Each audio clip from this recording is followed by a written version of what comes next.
All right, this pitch data. I've been looking for this data for years. I know Flatside's been looking for it for years. I don't know who else has been looking for it, but I'm sure there's others. Or even if there isn't, there's at least two of us who've been asking for years. And I'm sure, and other people, I'm not saying that no one else asked for it. I'm just saying that it's a good few years ago that we started asking for it. And I know myself that I was told that it would cost ridiculous prices to get it. And it went from that to, it won't prove anything anyway, which means it definitely proves something when they're trying to put you off the trail.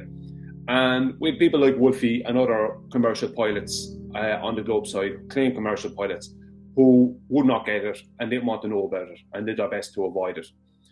And funnily enough, a baller called Buck Sodbuster, a guy called Steve, actually got it for me. And I was shocked when I found out he was a baller. I didn't realise at first he was a baller. Turns out he was a baller. And I don't think he realised what he was getting. He said he couldn't read it. He didn't know. I think he didn't know what was beyond it. I don't know if he realised how devastating it was going to be, but he got it for me. Long story short, anyway, just so you know, we verified this data.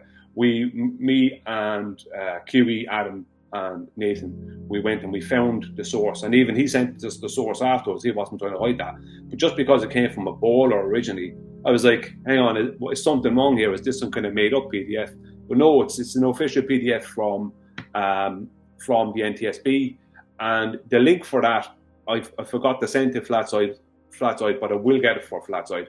And it was put into the live chat on the Ballbusters presentation, so I can get it there. So the link for that will be given, but it's not that important. It's like we showed and proved it. We showed it live, it happening. Loads of people went there and downloaded the PDF. So there's no argument about the trustworthiness of the PDF or its official position. Like, it's not a made up one. It's the real deal, basically. Now it is from the NTSB, so I must state that the NTSB deals with crashes and different things like that, but not everything is a big crash. And for this data, from this flight, the flight had an engine failure between San Francisco and Honolulu. I'm not sure where the flight, I can't remember where the flight was going to, but they had to make an emergency landing in Honolulu. It was just one of the engines went out.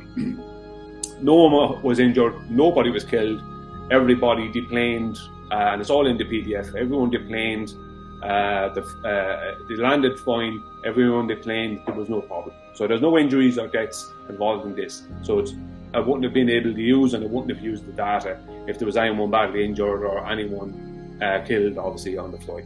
So just so everybody knows, this data is from a flight where there was no injuries, no deaths. All that happened was an engine issue, so they had to make an emergency landing. But there was no crash landing, none of that. Okay. Okay, right, let's get started, right? In this, I'm going to go through some of the basic presentation I already went through on Ballbusters, but I'm going to add into it at the end, as part of the presentation, the responses from our opposition to that presentation, right, and how ridiculous it is. Now, obviously, there's things covered in that presentation that won't be covered in this, because there was 3 parts to that, and only one part was mine, another part was Adam's, and another part was QE's. So I'm just going to go start at exactly this part, which is my part, and I'm going to add on the responses from the opposition. Okay, very basic stuff. Everyone knows. I know any flat earther out there knows basic flat earther has been around for a while. They'll know everything about this. They've seen all this before. So the basics I'm going to go through at the start would purely be for people who don't know any different, who are brand new to the thing, someone who's completely green as grass. So there's 4 what they call forces in flight. There's thrust, right? Drag, lift and weight. Thrust opposes drag. Lift, this is really important, opposes weight, right? So one opposes the other, or weight opposes lift and drag opposes thrust, right? So that's the way it works, right? There's the basics of the 4 what they call forces. Although lift is not a force, they just call it a force. Here is simplified aircraft motion, same again, just to show from NASA, same exact thing, lift, thrust, drag, weight, right? Lift, weight, plane rises, lift overcomes weight, plane rises, weight overcomes lift, plane falls. Drag overcomes thrust, plane slows. Thrust overcomes drag, plane accelerates from NASA. Just really basic stuff to do with flight. But it's basic, but it's everything. Those four forces are everything when it comes to flight. So the reason I'm showing this diagram, even though this is showing a descent, right, is here the word horizontal reference. So what I noticed is when I was looking for these diagrams, I used to be able to find these type of diagrams, loads of them, a couple of years ago, and they had the word horizontal on them, left, right, and centre. Now I'm finding it extremely hard to find diagrams for flight that show the word horizontal. They'll put the word level in because they want to try and beg the question with level, which is of changing the definition of level, which is ridiculous and pointless, which I'll show anyway in the presentation. But they try to do that. They don't want the word horizontal. So when you're referencing flight, always speak about it as horizontal. Try not to use the word level because they'll agree with you on the poor side because they will have already begged the question when you say the word level. Even if it's stupid what they do, right? That's the reason why I focus on diagrams that show the word horizontal. Because horizontal is level, right? That is level flight. Horizontal, we all know horizontal is level, level is horizontal. But they want to try and change the definition of level because they have to, basically. Now, so this, as I said, the whole purpose of showing this is that this pitch angle below, right, the horizontal reference is their descent angle, right? That's the reason I'm showing it. On to the next one, same again. Horizontal plane, I know the diagram's not great, but you can see it there. Horizontal plane here. This is a pitch angle above horizontal, right, within a rate of climb, right? So everything is referencing horizontal. Same again, forces in a flight. Here you have horizontal access from NASA. So the pitch angle is above horizontal. So horizontal is the thing, right? Horizontal is a constant. It's a constant orientation. It does not change. Like vertical is the same orientation. It never changes. Those two orientations cannot change. They're the be all and end all of all coordination in our work, basically, right? So move on to the next one. That was just this stuff down here to do with the maths down here. That's only stuff to do with the climb, so it's not part of the presentation. They don't need that. I just need to show that the horizontal reference is here and the pitch of the aircraft in its climb is referenced to that horizontal. Next one is here. All right, I'm going to make this slightly bigger. Right, this is really important for your understanding of flight. If you're someone brand new, is what they call the angle of attack. The angle of attack is not the nose of the plane, but the chord line of the wings, which is the underneath leading edge of the wing. Now, there's a chord line at the top, along the top of the wing, at the leading edge, and at the bottom. So the whole leading edge basically is the chord line. If you have a low angle of attack, like you have up here, it's a reference to horizontal, right? That means that there might be a 2 degree angle of attack above horizontal, right, for this plane here. Now, let's just say this plane is flying at 500 miles an hour, right?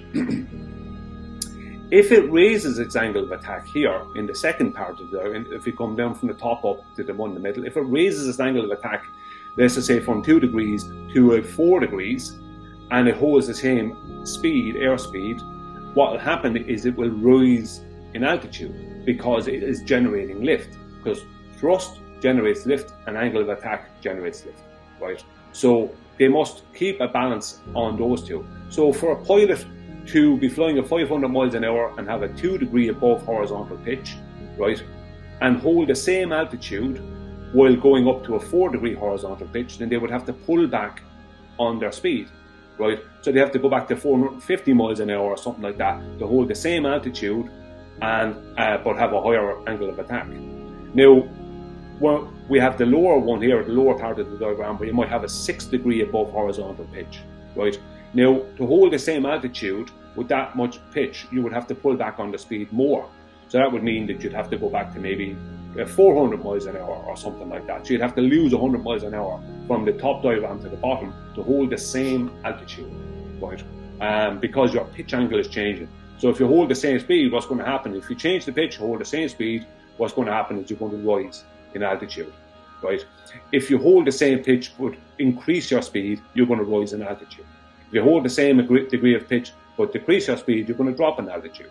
So what they must do is they must hold an altitude in the sky, and the reason they must hold an altitude in the sky is not just for convenience, but because their position, especially commercial aircraft, their position in the sky, right, it's like they're on a highway, a super sky highway. There's loads of these sky highways in the sky, right, sky highways. Sky highways going on up above us, and there are different altitudes for different flights and different planes flying in different directions.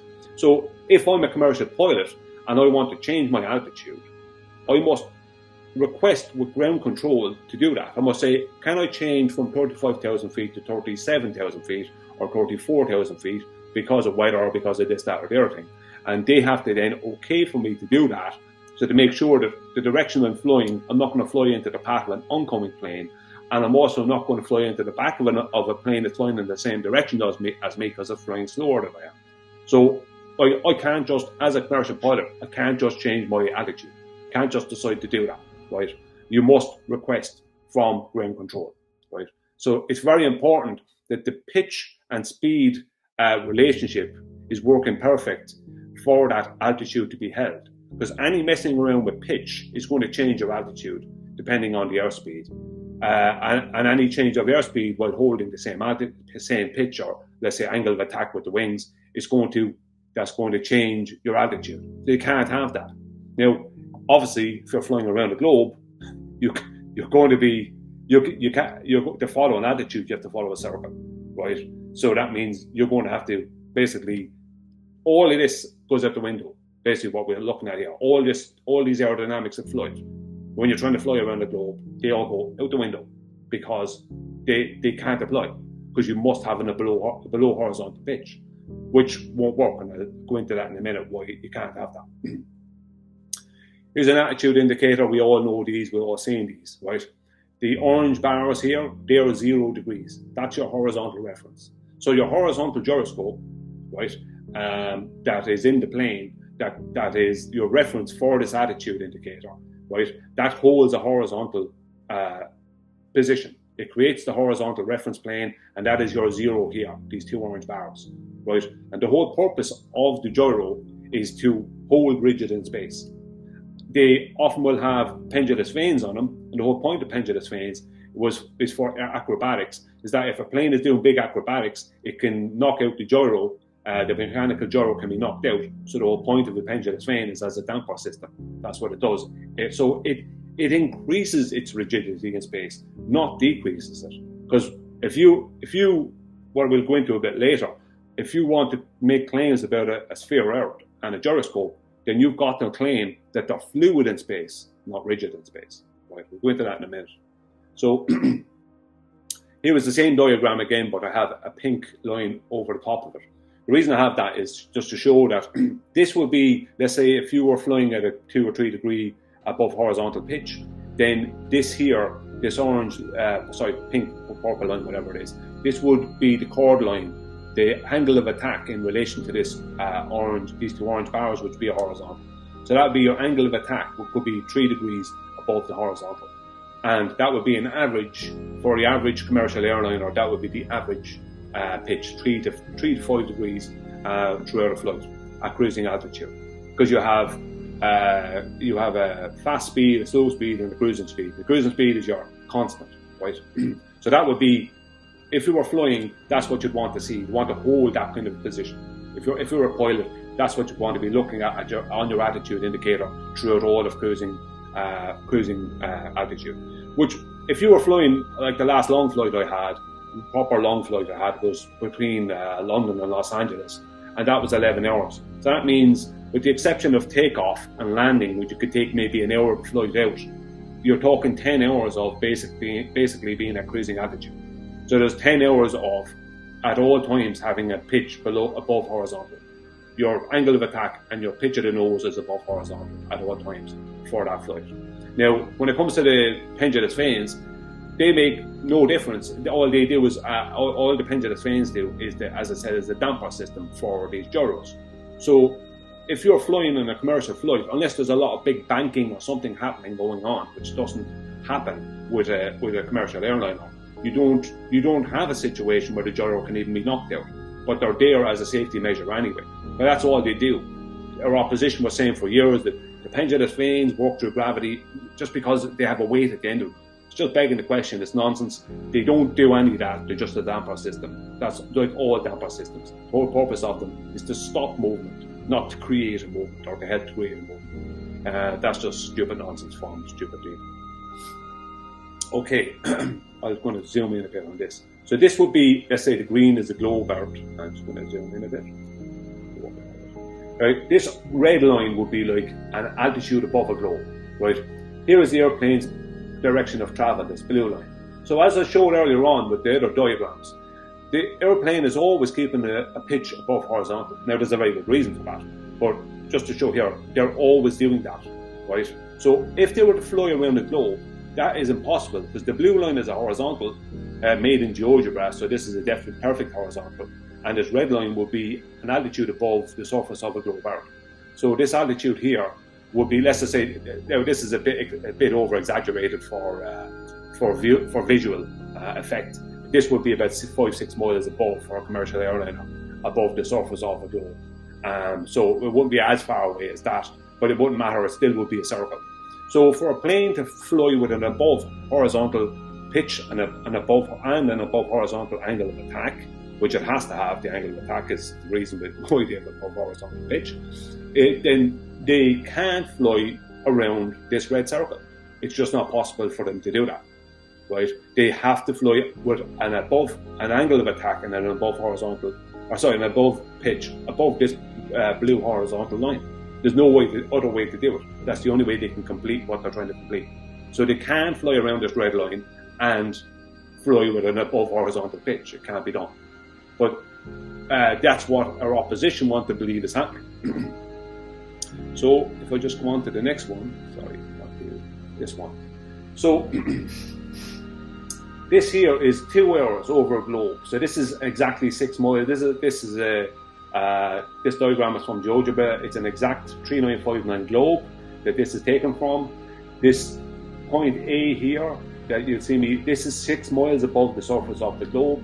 This blue serrated line is a horizontal. This arc length here that I have taken out as a slice from their globe, that is 1,000 miles of travel over their curved surface. This blue line is 1,000 miles in a horizontal. And so if a plane is flying at 500 miles per hour, right, in 2 hours they'll travel 1,000 miles.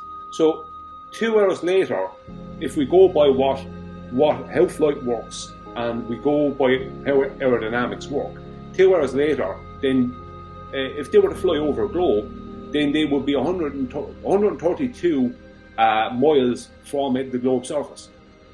So the globe surface would be 100, more or less in a straight line down to an exact 1,000 miles away from their starting point.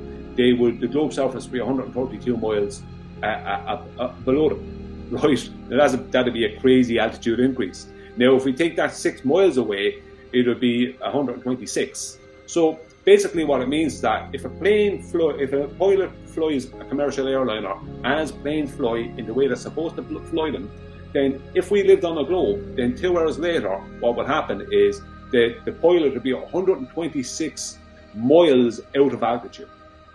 So they'd be 126 miles completely out of altitude because they wouldn't be able to follow that curved path. They wouldn't be able to follow a curved path because they'd have to follow the laws of aerodynamics. But the reason they have to follow those laws and the reason they have to have an above horizontal pitch is because of the lift effect.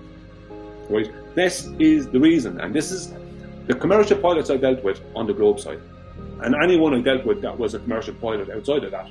As soon as I bring up the lift effect, they have nothing. They don't know what to say. Because what can they say? They understand the lift effect. The lift effect works off of horizontal. So just to show here, this blue line here in the center is a horizontal line. Now this diagram is a little bit, it's exactly what I wanted, exactly what I needed for the presentation, but unfortunately it's from a book or something. It shows exactly what I want, but it's a little bit blurry, but I'll go through it anyway. This blue line here in the center is your horizontal line, so that's 0 degrees. So that's what that is, right? So here you have two serrated line. You have a serrated line up here, right? You have, see this blue line, blue straight line. That's your, what it says, chord line of the wings. And these are showing the profile of these airfoils. It's more the correct term for wings in that industry is airfoils. So they're showing the profile of these airfoils orthographically side on, and they're showing this serrated line up here. What that means is that, and it says zero lift line. What that means is that if they have a pitch above horizontal too far, what happens is they lose lift and they hit a point called stall, and that's dangerous because it means they're not flying then. They actually start to fall out of the sky because they've pitched up above horizontal too much. The chord line's angle of attack is too high above the horizontal plane, and they actually then they end up, as I said, in what they call a stall. So they end up too vertical up in the sky, and they end up falling out of the sky, and supposedly it's a very scary thing and it's very difficult to deal with as a pilot. Now, so they have to really watch out for that because that means they're going to fall out of the sky. But, right, if you come down here and look at the line, the serrated line down here, right at the bottom, this is showing the same situation but in the other way. This serrated line here at the bottom where it says zero lift line, that is actually referencing this blue line up here, this horizontal. So that is your horizontal being referenced again. And it's showing the straight chord line below, an angle below that serrated line. And that's why it's saying zero lift line. Because as soon as the chord line goes below that zero line, what happens is that the plane starts losing lift. Now, it doesn't matter what type of wing, even a cambered wing will hold a certain amount of positive lift with a below horizontal pitch, right? With a below horizontal angle of attack, the cambered wing will still hold a certain amount of positive lift, up to about 3 to 4 degrees below horizontal. But when I say a certain amount, if you're 2 degrees below horizontal with your angle of attack with a cambered wing, you're only going to be generating about 60% positive lift. That means you're only accounting for 60% of the weight of the plane. That means 40% of the weight of the plane is not being accounted for. So, yeah, you will generate a bit more lift with a below angle of attack, a below horizontal angle of attack with a cambered wing, but you're still not accounting for the full weight of the plane. To account for the full weight of the plane, the angle of attack of the chord line must be above horizontal, right? That's the only way in any plane that they're actually consistently generating enough lift to account for 100% of the weight of the plane. So if they're not generating 100% positive lift, then they're not generating enough lift to oppose the weight of the plane. If they have 60% positive lift, that means they have 40% negative lift, which means they're going down, right? That's what it means. So it doesn't matter if someone says, oh, a cambered wing can do this, that, and everything. That means nothing, because the cambered wing is still, once it has a below horizontal angle of attack, that once that chord line is below horizontal, then it's losing lift. That means it can't keep the plane in the air. It is falling out of the sky, just not as fast as other wing types will allow it. It's still falling out of the sky. It's still losing altitude. That's the end of that. Now, you'll also hear ballers come up with the B-52 bomber, because what they want to do there is mess around and say, oh, the B-52 bomber, that has its nose below horizontal. Yes, it's designed to have its nose below horizontal so they can see where they're dropping the bombs. That's the whole purpose of that. So it's designed so it can fly with its nose below horizontal, but it doesn't matter because the chord line of its wings is still positively above horizontal. Its angle of attack of the chord line is still above horizontal. So sometimes they will fly the B-52 bomber with its nose below horizontal so they can see what's going on, but the chord line of the wings of the B-52 is still, the angle of attack is still above horizontal. And that's what's important, right? Because it's not where the nose is, it's where the chord line is in relation to the horizontal, right? So with the B-52, it's designed that way to be able to do that. And not that it has its nose below horizontal all the time, but it can fly with its nose below horizontal and keep its chord line angle of attack above horizontal, which means it's still holding lift and still flying like horizontally in the air, but the pilots can see what's going on a bit better below. That's the whole purpose of it. So don't get sidetracked with that. Okay, now on to right, onto, like, even though everything I've shown here, this is absolute proof. Technically, there should be nothing more needed. This is how planes fly. There should be nothing more needed. But because people in the world won't accept anything that's not official. So coming from me, they won't accept it. Even if I'm a commercial pilot, unless I'm there representing Boeing or whoever, they can still hand wave me. So that's why, after many years of effort, we eventually got the pitch data. And here it is. And everything I've said is all shown to be 100% true by this data. So the orange line here that you can see, squiggly line, that is the pitch, right? The 0 degrees over here, that is 0 degrees. Here, and you can come down here to where it shows the black line here, and that is the altitude pressure. Excuse me. I was drinking fizzy water. That is the altitude, right? As you can see with the pitch, right, when that's steady, right, the altitude is steady, and they're both straight lines. The 0 degrees here, right, the pitch at all times is above the 0 degrees. The only times where there's any problems, I'm just going to zoom in so you can see, not problems, but where there's any big movement of pitch, this is takeoff, right? If you come down here, here is takeoff, right? As the plane flies here, and for 2 hours of this flight, it flew with no problems, right? It didn't have to change altitude, didn't have to do anything. But then here, it had to change altitude. So you can see there was pitches down the way and went slightly below, maybe a degree below a horizontal or something like that. And you can see down here that goes with the altitude. So as they pitched slightly down, they dropped in altitude down, and then they went back to normal, and they were pitched above horizontal, again back to normal, and they flew straight. Then they had to pitch down again and drop in altitude again, as you can see here, the black line, and they went straight along here, and then they had to pitch up because they wanted to go up in altitude, so they pitched up, right? And when they did that, brought them back up in altitude above where they were originally. They flew straight for a while, and then they had to land their engine issues or whatever along that way. And this here is all the pitch changing as they were landing, which is the black line here, right? So this is the pitch data. This shows, right? I'm just going to go over here. You can see. It won't zoom in anymore for me. There is 0, right? So you can see the 0 line along here. The only time that the pitch came down and even touched the 0 line was when they were changing in altitude, going down. And the only time they had big pitches up was when they were rising in altitude. But for this flight, we're going to concentrate on just this portion here. So this is 2 hours from 8:05 to 10:05, right?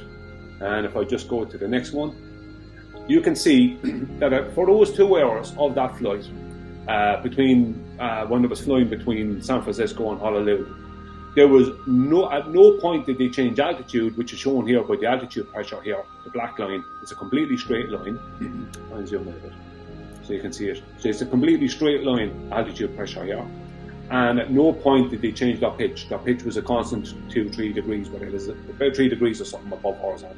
So the pitch line here, this black line below it, I just want to get just a second, just so you can see the line, right? So this here, I'm just going to, so the audience can see clearly, this is 0 degrees, that's horizontal, and the orange is the pitch it had above that. So that's for 2 hours of flight. Now remember, here I showed 2 hours of flight, right? What it would mean on a globe, and what it would mean if you were traveling via aerodynamics as they actually work.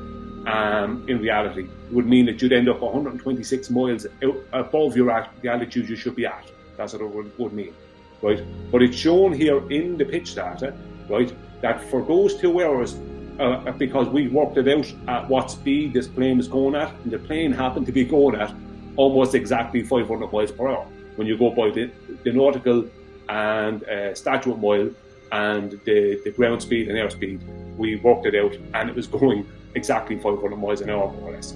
So for these 2 hours, that plane travelled 1,000 miles, right? 1,000 statute miles, and that would mean, right, that between point A and point B, at no point did it pitch below horizontal.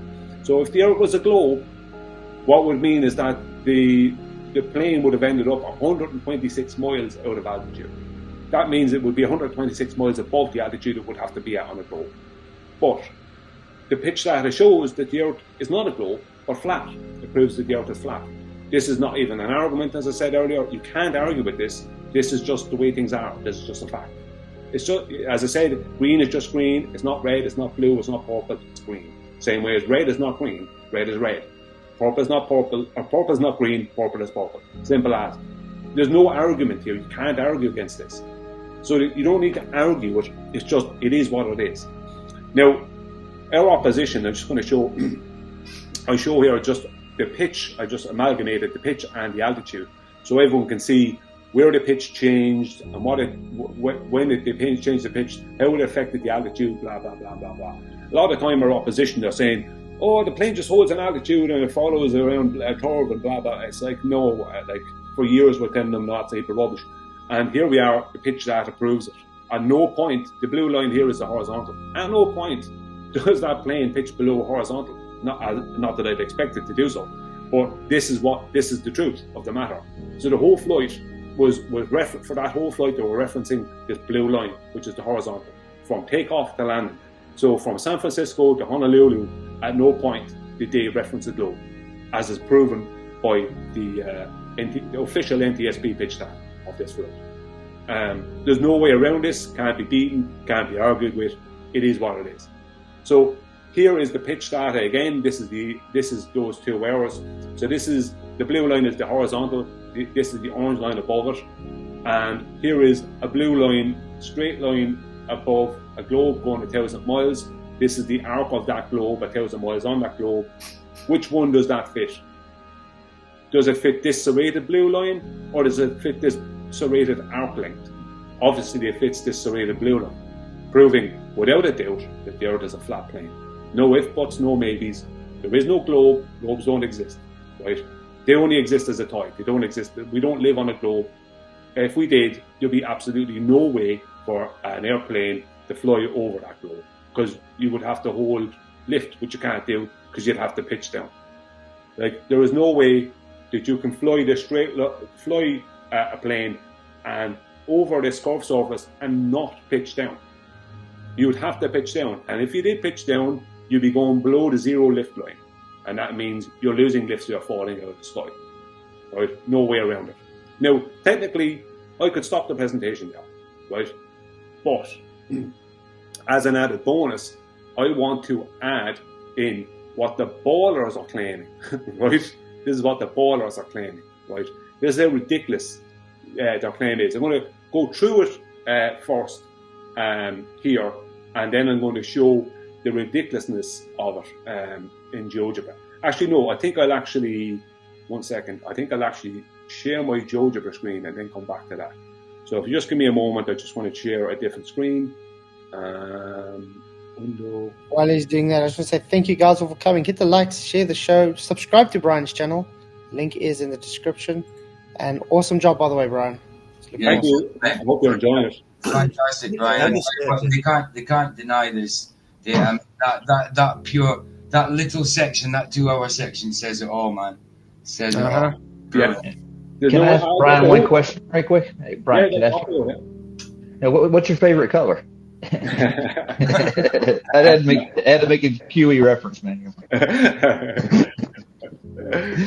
Most of the time it's black, but it changes from day to day, so it's hard to know. What was I going to say? I was going to say something before I went on for. Yeah, the whole you were just saying there, English PJ saying about the 2 hours. The whole lot of that pitch data, because it shows how the altitude changes with the pitch. So the pitch is going to change the altitude, as I was describing earlier on.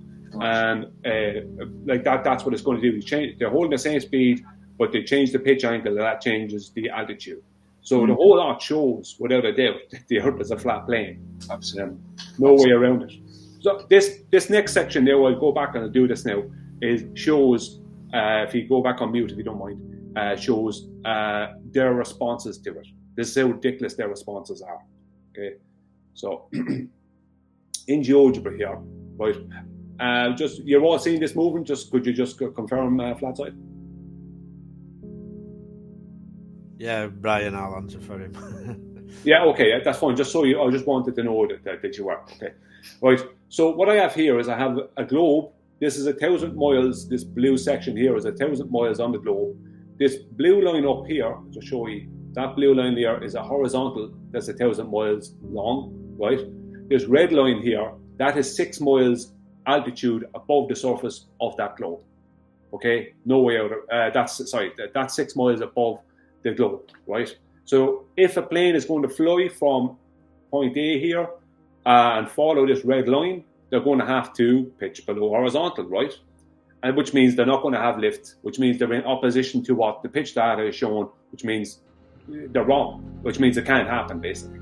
But this is what the ballers have come up with, right? Because they don't have anything else, right? The green line here is a tangent. So I'm making a tangent to what would be a 6 mile circle above their globe, right? I just want to show, right? So I'm going to bring it back to just to there, right? It's just almost that's it, right? So there it is, right? The tangent is fitting that horizontal line. So what they're trying to say, this is how ridiculous it is. What they're trying to say is, as right the plane flies, right, that right as it flies, that a new tangent is created. So that's a new horizontal is created, right, all the time, and each new horizontal then that will be the new 0 degrees in the attitude indicator, and that's how the plane keeps an above horizontal pitch above horizontal, because and this get this horizontal changes its orientation in relation to itself. That's what I've been told, right? If you ever heard something so stupid, I never have. It's the stupidest thing I ever heard. But I just have the angle here. So there is the tangent, right? Is let's say 0, right? Matching the horizontal. As I move it along, right, following that red line. Now I have it zoomed in so you can't see it. But as you can see, as it's flying along, you can see that the pitch is now below that horizontal, because I have the tangent pitch up here. Just zoom in. There's the tangent pitch, right? So as I change, as I use, like let's say, bring this line along, right, you will see that pitch change. So I'll zoom right out and I'll show you, right? So how can this tangent be your horizontal, right, when you have to pitch below the initial horizontal, right, to follow a tangent along a globe? There you have it. You have, if I keep on going, right, you're going to end up with something like, I think it's 7.24 degrees, I think, for 500 miles.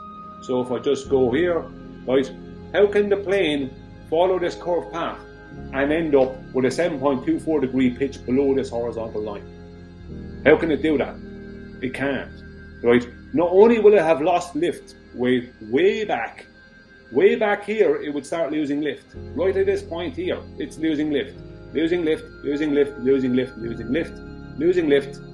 like it's falling out of the sky. It's not even going to it won't make this far. The plane is going to fall out of the sky before it gets to this point.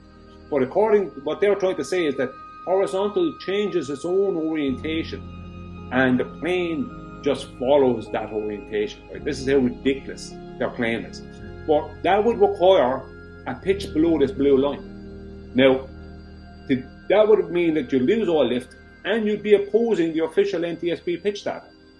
Because what they're trying to claim here is that, this is why they always go on about the pendulous vanes, is that it's the gravity vector. The pendulous vanes, it just follows the gravity vector, and then that pulls the gyro around with it. This is the nonsense they're trying to say, right? But that would mean gyros are not rigid in space, but fluid in space within their path. And when I put that to them, and a commercial pilot on their side, Trevor Austin, they weren't happy at all about it. You're claiming a fluid in space gyro, which makes the gyro obsolete. The whole purpose of gyros is they're rigid in space. So it's not an argument against the pitch data. It's not an argument against lift. It's not an argument, you can't change horizontal. It's only the nonsense they're trying to come up with to beg the question and help themselves not feel the pain of accepting reality. That's all it is. So, but just to show an extra to this, just going to go back into, just a second, back into here and change my screen one more time, back to select the window. And that's something that they do like to do, though. They want to change physics because they can't accept that it's not showing what they wanted to. Exactly, they're trying to change reality, right? But this is how ridiculous. Exactly, we're all like, this is going on with years where they're trying to change reality, where they're trying to take reality and turn it into something it's not. What they were showing, what I showed there, is exactly their claim, right? And their claim is basically stating that horizontal is a tangent, and that tangent changes from point to point on the globe. So horizontal changes from point to point on the globe. But that makes horizontal an obsolete orientation because it's not a constant then. When horizontal is not a constant, it means horizontal doesn't exist, which it can't on the globe. So what they're actually doing is admitting, isn't it? They're admitting horizontal doesn't exist within their paradigm. And then, this is that issue I had with Bob the science guy. You saw when I debated him on Flight. This is the same issue he had. Yeah, he wants to change horizontal into something it's not. But when you do that, you make gyros obsolete, you make the lift effect obsolete, and you make horizontal obsolete and vertical obsolete, because you can make a right angle with a straight line to a tangent, but that's not going to be vertical because it can't be, because the next point on, your next point on will be a tangent at a different degree, right? Angle, slope to your past tangent.